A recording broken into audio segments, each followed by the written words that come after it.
Oh wow, that's right on. Hey, welcome back to Bowers Creations. So in this episode, we're finally going to finish our miter saw fence. I know it's been a while, but without further ado, here's part 2 of our miter saw fence build. Alright, so what we have here, I have some 1/4 inch by 1.25 inch washers. These are 1/4 20 by about 2.5 inches long, a rounded head. Plenty of 1/4 20 nuts to go with them. I have some longer 1/4 20 bolts to bolt down the miter saw. I also have a handful of 5/8 pan head screws.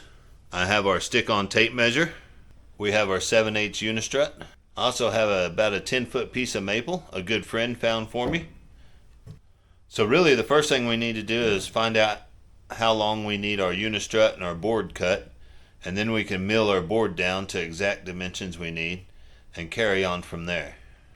Before I could get a measurement and start building my fence, I really need to set my miter saw. I need to square it up with the table, and before I do that, like mentioned before, you need to set up your tooling in a very clean environment. So I'm going to pull that miter saw out, vacuum out all the dust, get it cleaned up, and then we'll square up the miter saw and start building our fence. So quick tip real quick, before you adjust the depth of your fence on your countertop, as far as how far back and forward you need it, make sure you check for obstructions such as a heater or anything else you may have in the way. So I put me a little mark over here that shows where I'll clear all my obstructions, such as my heater I mentioned. And I think what I want to do is I got a 6-foot level here. I think it's actually 6.5 foot. And I'm just going to clamp it to my saw.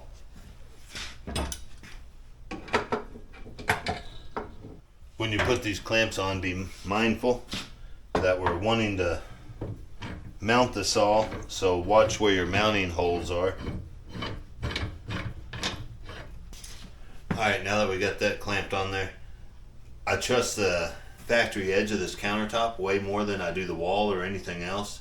So I'm just going to square it up or run it parallel to this edge, and I'm going to keep making adjustments until I get it perfect.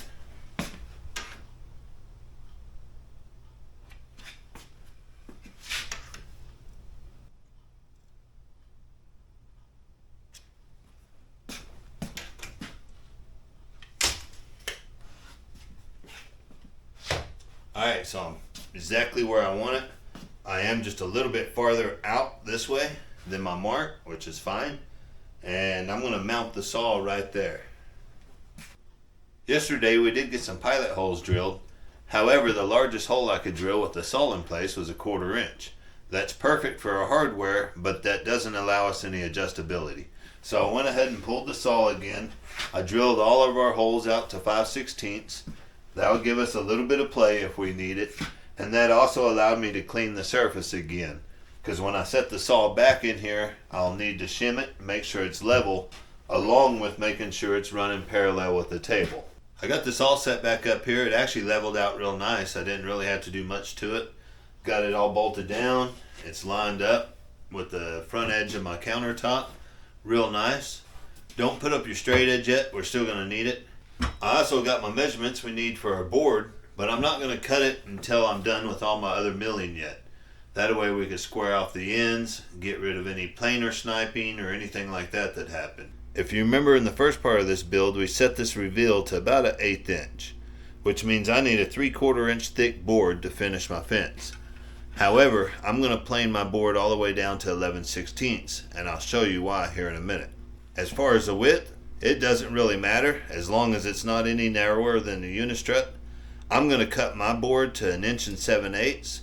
Then I'll build a plane a 1/16 off of each side, and I'll finish out at 1 3/4. So I'll end up with a board that's 11/16 by 1 3/4. I got my maple milled, got it cut to length and in place. I also cut my unistrut, but something to keep in the back of your mind, if you're building up against a wall or an obstruction like I am, you're going to have to cut your unistrut a little short. That way you can get your assembly on and off for maintenance purposes. And now what we need to do is we need to mark it for bolt locations. I'm going to run about 6 bolts through mine to hold it down, and make sure you watch out for any uprights or any other obstacles you have in your cabinet. So after I got all the bolt locations laid out, I went ahead and pre-drilled a hole big enough for our panhead screws about every 6 inches. This is so we have plenty of attachment points as we attach our wooden runner just in case we need to pull a little bow out of it or something. I then was able to go back and drill out all my 1/4 inch bolt locations with the 1/4 inch drill bit. Notice I'm drilling all my holes from the inside out. That way it's a lot easier to clean up all the leftover slag or metal pieces after you drill the holes. Now that all that's done, we're going to go back to our dime, if you remember in the first part. And I'm only going to work 20 inches of this unistrut and board at once. I'm not worried about what's going down there. Work 20 inches at a time, get it secure, and then move on. So I'm going to take my dime. I got it clamped here in several locations. I'm going to check it, make sure I like it, and then I'm going to start screwing it off.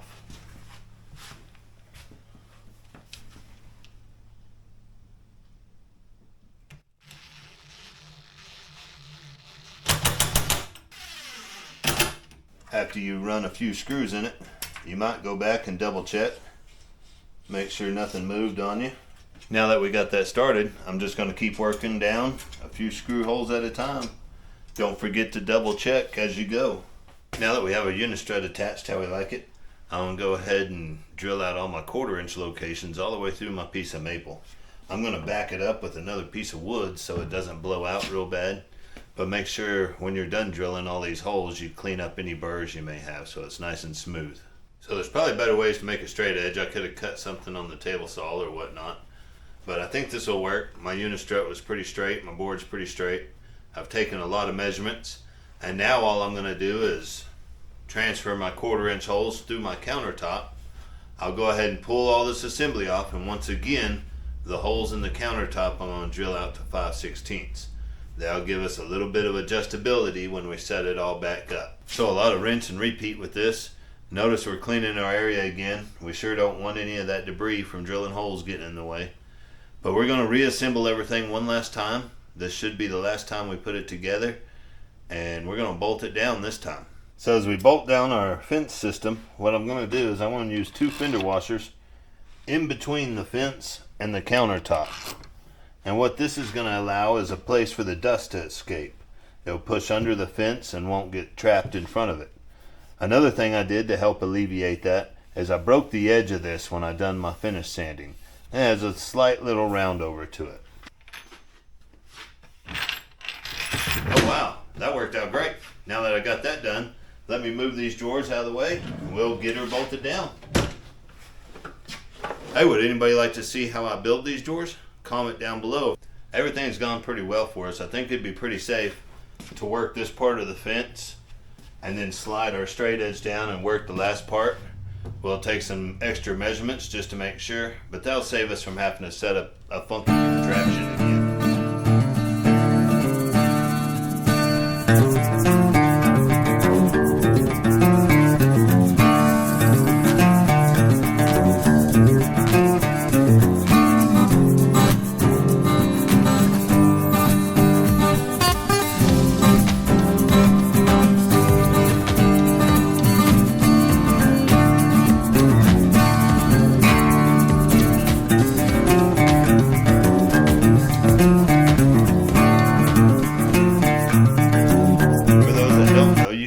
Adhesive back tape like you find on your table saws and other equipment online. You can find it at Amazon, eBay. Craig makes some. It's real common, and all it is I call it stick-on tape when I search for it, but it's just an adhesive back tape measure.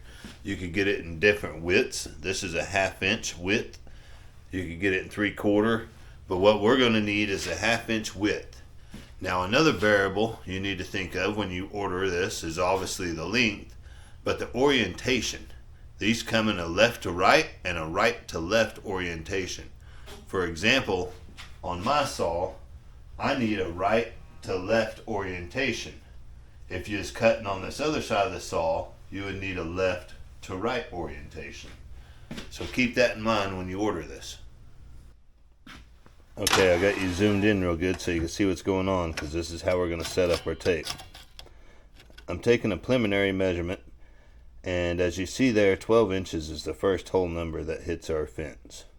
So what I'm going to do, just some simple math, is I made a mark at 2 inches and 14 inches. That gives me my 12 inches in between. And without ever letting go of this board, I'm going to cut it right on that mark as precisely as I can. I'll gently work it over to it.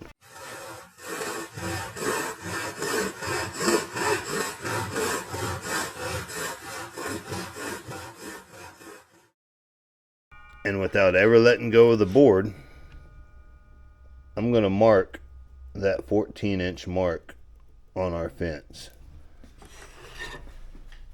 And that will tell us where 12 inches needs to be. Alright, with a quick measurement here, I found that I need to cut my tape off at 11.5 inches. That's going to be the lowest number I can mark on my fence. But I'll show you how to fix that once we get this put together the rest of the way. So I'm going to clip this off. This stuff is made out of metal, so you're going to want some pretty good shears. But I'm going to clip this off at 11.5 inches. And then I need to get a measurement, which I believe mine is 99 inches. And that's where I need to cut the other end. Wait, don't! Ugh. I can't believe I just done that. Alright, that's a real bummer there. If you caught what I did, my unistrut is actually 99 inches, and I just cut the tape off at 99 inches. However, I forgot. But I'm going to clip this off at 11.5 inches. And that just left me 11.5 inches short. I don't think that splice is going to hurt me too bad, but I don't want you making the same mistake. So normally I wouldn't even advocate cutting the tape at all. I knew I was going to have 3 extra foot bound up against the wall, and that's why I chose to cut it. However, it just bit me in the rear end. Every time I've done one before, I had plenty of room. I wasn't up against a wall. I usually don't cut them at all. Alright, we got that all cut, and one last thing I want to do before I stick that on there is I want to clean my unistrut surface with some alcohol really well. Make sure there's no oil or anything like that. You could use whatever your preferred cleaner is, I'm sure.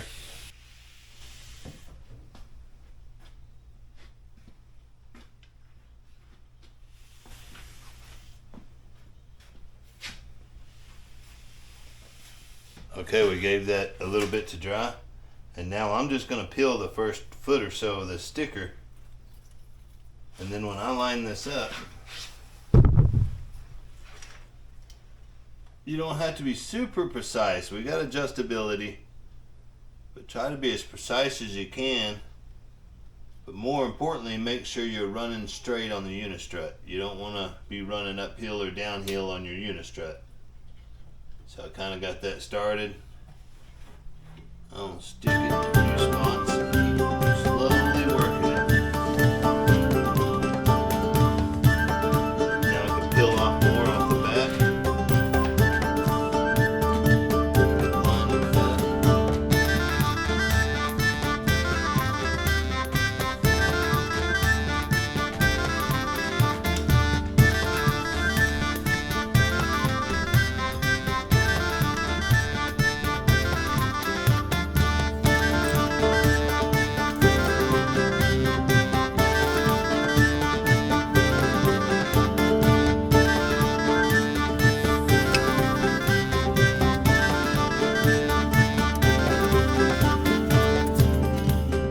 Alright, I hope you get your tape on better than I did. So the next thing I'm going to do is I'm going to take me a rag of some sort. I'll really rub this tape down.